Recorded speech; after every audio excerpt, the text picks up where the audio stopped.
Dear student, कल तक हम लोगों ने 3.5 के क्वेश्चन नंबर 4 का एक हल किया था। आज 2 करेंगे। देखिए क्वेश्चन पढ़ के देखते हैं क्या कर रहा है। एक भिन्न 1/3 हो जाता है जब उसके अंश में 1 घटाया जाता है। कोई भिन्न है जो 1/3 तब होता है जब उसमें से हम 1 घटाते हैं, और वह 1/4 हो जाता है जब उसके हर में 8 जोड़ दिया जाता है। तो वह भिन्न ज्ञात करें। देखिए बहुत सिंपल क्वेश्चन है, ज़्यादा दिमाग लगाने की जरूरत नहीं है। सॉरी, ये फ्रेम गड़बड़ हो गया ना, इसको ज़रा सेट कर लिया जाए। हाँ, ओके। चलिए अब जो है हम इस क्वेश्चन को हल करते हैं एक एक करके आराम से। चलिए पहले क्या क्वेश्चन कर रहा है, कोई भिन्न है, तो यहाँ पे आपको क्या करना होगा, भिन्न मानना होगा। यहाँ पे लिख लीजिए, माना कि भिन्न बराबर x/y। ठीक है, यह भिन्न हम मान लेते हैं कि वह x/y है। ठीक, इतना में कोई झंझट नहीं। अब आगे कह रहा है कि अंश में से 1 घटाते हैं तो 1/3 हो जाता है। तो आप जानते हैं जैसे कि ऊपर वाले को अंश और नीचे वाले को हर बोलते हैं, यानी कि x/y है, इसमें से 1 घटाता है ना तो ये 1/3 हो जाता है। ठीक, तो बस सिंपली आप इसको क्रॉस गुना करिए। ठीक है, चलिए तो हम क्रॉस गुना करते हैं। 3 से x में गुना कर देंगे 3x, -3 से 1 में गुना कर देंगे 3, अब बराबर y से 1 में गुना कर देंगे y। ठीक है, ये थोड़ा उल्टा पुल्टा हो गया, y को भी इधर ले आते हैं। ठीक है, और एक क्लियर करते हैं इसको। 3x, ये y भी इधर आएगा तो -y, -3 है तो -3 ही, बराबर में कुछ नहीं है तो 0। चलिए ये हो गया हमारा समीकरण 1। अब -3 को बराबर के उधर ले जाके +3 भी कर सकते हैं, ये कोई बड़ा इशू नहीं है। ठीक है, ये हो गया पहला नियम। चलिए अब दूसरा भी निकालना होगा ना। दूसरा में कह रहा है आपको कि 1/4 वह तब होता है जब हर में 8 जोड़ा जाता है। ठीक है, यह भिन्न है x/y। ठीक है, इसके हर में अगर 8 जोड़ दिया जाता है तो यह कितना हो जाता है, 1/4। यहाँ पर भी वही रूल फॉलो करना पड़ेगा, क्रॉस मल्टीप्लाई का। 4 से x में गुना कर देंगे, 4x बराबर 1 से a में गुना हो जाएगा तो सेम नंबर रह जाएगा y + 8। चलिए इसको इधर लेके आते हैं, तो ये हो जाएगा 4x - y - 8 = में 0। ठीक है, तो ये जो आया सो क्या हुआ हमारा, समीकरण 2। चलिए समीकरण 1 और समीकरण 2 दोनों हमें प्राप्त हो चुके हैं। चलिए अब आगे बढ़ते हैं। अब समीकरण 1 और समीकरण 2 आ गया, तो आपको इसको हल करना है किस विधि से, वज्र गुणन विधि से। ठीक है, और भी विधि पर आप हल करेंगे आंसर यही आएगा, या तो आप प्रतिस्थापन विधि हल करो, ठीक है ना, विलोपन विधि, कुछ भी करोगे आंसर उतना ही आता है। चलिए हमको वज्र गुणन विधि आसान लगता है, मैंने आपको बताया था ना पिछले क्वेश्चन में कि वज्र गुणन विधि मेरे लिए बहुत आसान है। तो चलिए हम वज्र गुणन विधि से हल करते हैं। वज्र गुणन विधि से हल करने के लिए तो भाई उसका फॉर्मूला लिखना पड़ेगा। ठीक है ना, तो चलिए हम पहले उसका फॉर्मूला लिखते हैं। फॉर्मूला होता है इसका, सूत्र जो है वज्र गुणन विधि से, यहाँ पर लिख दीजिए वज्र गुणन विधि से। ठीक है, वज्र गुणन विधि से फॉर्मूला होता है x/b1c2 -b2c1।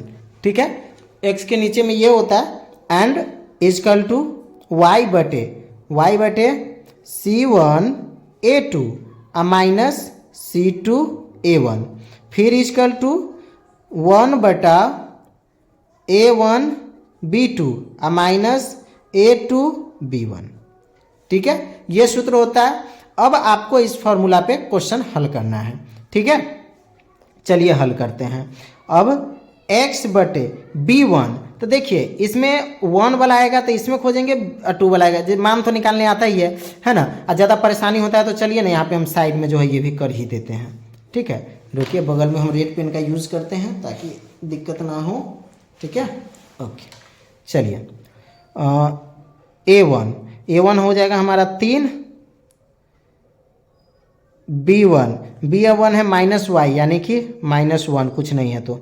ठीक है, उसके बाद हो जाएगा हमारा c1 -3 है। ठीक, चलिए अब a2 हमारा जो हो जाएगा 4, b2 हमारा हो जाएगा -y है तो ये भी हो जाएगा -1, और C2 हमारा हो जाएगा -8। ठीक है, ये मान हमने निकाल लिया। अब हमें प्रश्न को हल करना है। x बटा b1 कितना है 1 माइनस 1, ठीक है, माइनस 1। इसको मल्टीप्लाई करना है c2 से, c2 यानी कि -8, ठीक। इसमें से घटाना है b2 c1, b2 कितना है -1, गुना करना है इसको c1 से, c1 यानी कि -3, ठीक है। चलिए इजकल टू में y बटे y में आता है c1a2, c1 कितना है -3 गुने a2 कितना है आपका a2 4, ठीक, माइनस c2 हो गया -8, ठीक है। इसको गुना करना है किससे a1 से, a1 हो गया 3, ओके। चलिए इजकल टू 1 बटे में a1 b2 हो गया 3 गुने b2 हो गया -1, ठीक है। इसको घटाना है किससे a2 से, a2 4 गुना करना है इसको b1 से, b1 -1, ठीक है। बस ये हमने फॉर्मूला पे इसको बिठा दिया। अब आपको इसको आसान करने में किसी भी प्रकार से परेशानी नहीं होगी। x बटा 8 को 1 से गुना करेंगे तो 8 होगा, माइनस माइनस प्लस 8, घटाओ 3 को 1 से गुना करेंगे 3 होगा, माइनस माइनस प्लस यानी कि प्लस के 3 हो जाएगा। इजकल टू y बटे में ये -3 है, आई 4 है तो 4 तिया 12, ठीक है, 12 हो गया। और ये भी माइनस है तो प्लस हो जाएगा, 8 3 24, ठीक है, यानी कि ये सॉरी 4 तिया 12, -12 प्लस 24 इजकल टू 1 बटे में 3 को 1 से गुना करेंगे तो कितना हो जाएगा, वो भी -1 है तो -3, घटा देना है इसको यानी कि माइनस प्लस हो जाएगा, प्लस 4 को 1 से गुना कर देंगे कितना हो जाएगा 4, ठीक।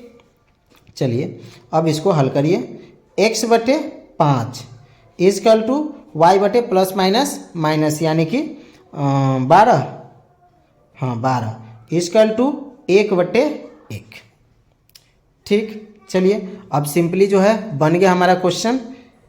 x का वैल्यू हो गया 5 और y की वैल्यू हो गया हमारा 12। अब आपको भिन्न ज्ञात करना था, है ना, यानी कि भिन्न x बटा y माने थे, x बटा y यानी कि हमारा भिन्न होगा, भिन्न बराबर हो जाएगा 5 बटे 12। ये हो गया हमारा आंसर, ठीक है माय डियर। तो ये हो गया व्रजगुणन विधि से हमने इस क्वेश्चन को आसानी से हल कर लिया, ठीक है।